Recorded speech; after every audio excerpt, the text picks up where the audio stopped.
कहता है Covid vaccine से सिर्फ जिंदगी बचती है। कोविड वैक्सीन के बिसात पर सत्ता तक पहुंचने, सत्ता चमकाने के ऐसे ऐसे खेल खेले जा सकते हैं, ये आप इस वाक युद्ध को देखकर समझ जाएंगे। वैक्सीन तेरे कितने फायदे, ये औजार है विपक्ष के हाथ में, ये पतवार है सरकार के हाथ में, ये हमला भी है, ये हनक भी है, ये आपके शरीर में एंटीबॉडी बनाती है, सियासतदानों के प्रेस कॉन्फ्रेंस में ये विवाद खड़े करती है। Because the virus will mutate. Rahul Gandhi ने मोदी सरकार पर हमला बोला, कहा सरकार एक दिन में 85 लाख टीकाकरण रिकॉर्ड पर अपनी पीठ थपथपाना बंद करे। पोलियो में अपने रिकॉर्ड पर कांग्रेस इतरा रही थी। It has to make this process work not just on one day but every day. ये सीरियस मामला है।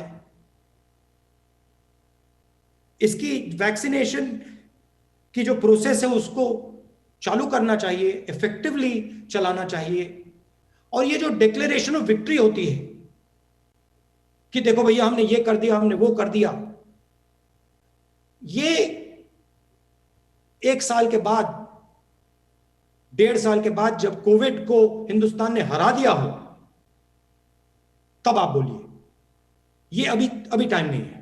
कांग्रेस पार्टी ने वैक्सीन को लेकर समय समय पर जिस प्रकार की बातों को फैलाया, जिस प्रकार के भ्रम को फैलाया, जिस प्रकार के झूठ को फैलाया, उससे वैक्सीन हेजिटेंसी को स्थान मिला।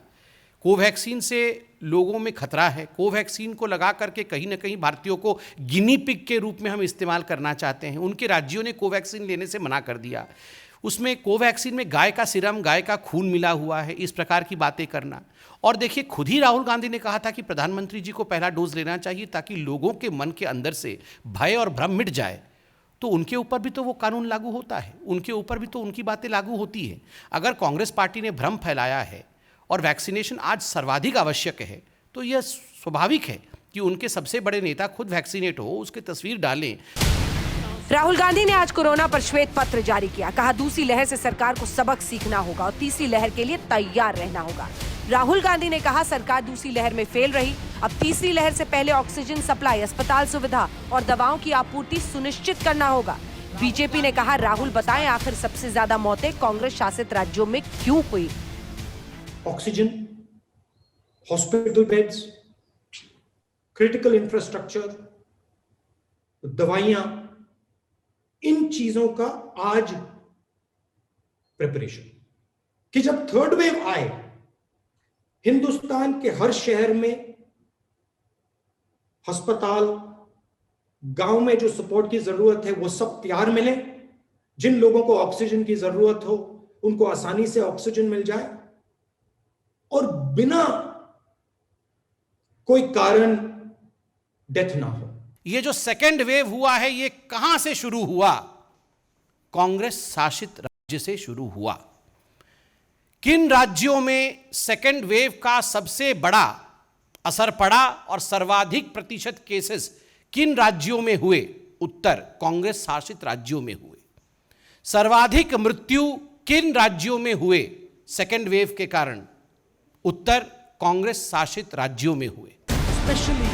राहुल गांधी ने पीएम मोदी पर सीधा वार किया, कहा कोरोना पीड़ितों को प्रधानमंत्री के आंसू नहीं बचा सकते, लेकिन ऑक्सीजन बचा सकती है।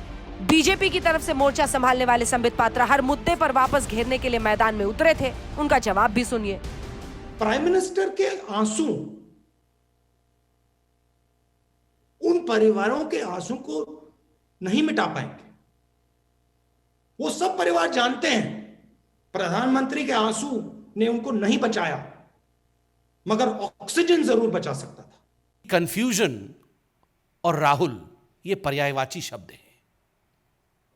Confusion is thy name. Rahul Gandhi ji का नाम ही कंफ्यूजन है। He is Confucius Gandhi.